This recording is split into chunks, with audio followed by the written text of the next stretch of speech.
Shifting gears now to the middleweight division, as it is Christian Leroy Duncan taking on Gregory Rodrigues. Duncan, 29 years old, out of Gloucester, England. I'm probably saying that wrong. Again, apologies.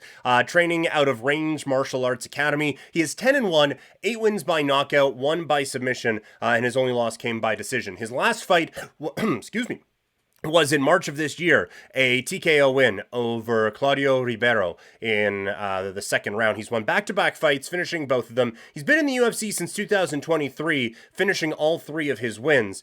He's only ever fought in Cage Warriors and the Ultimate Fighting Championship, so I think his entire career is on Fight Pass. And he's been a pro since 2015. Rodrigues is 32 years old, born in Porto Velho, Brazil, training at Killcliff Fight FC.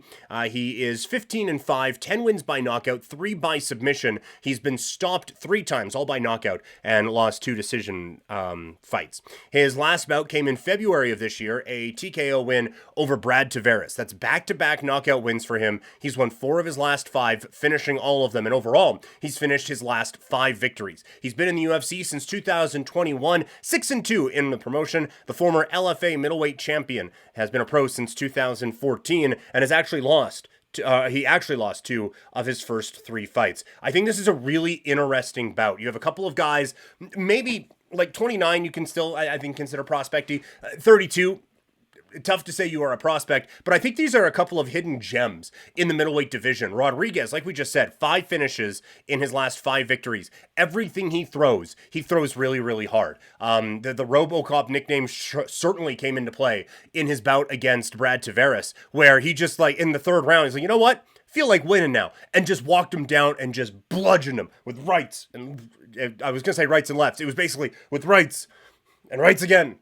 And more rights. He's just absolutely annihilating him with those. But everything he throws is really, really hard. And Tavares was starting to get maybe a bit of success, starting to counter things and starting to get into a bit of a rhythm in the 2nd round. And then in the 3rd, he just got the shit kicked out of him by Rodrigues before they called for the stoppage less than a minute in to that 3rd round. The one thing about him, though, is that the head stays basically center the entire time. Like, it's RoboCop, right? Like, it's just a ba-boom, ba-boom, ba-boom, ba-boom. Like, a lot of the stuff, again, it's really, really hard, and he is a very good striker.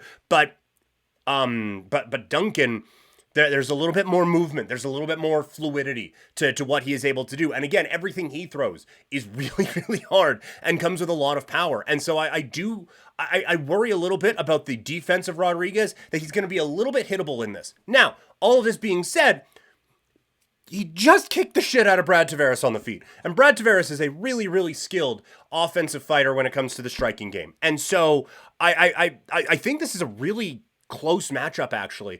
A very intriguing one in the middleweight division. I think a fight for a couple of guys who are going to be able to use this kind of bigger stage to advance their careers a little bit and kind of take advantage of the spotlight.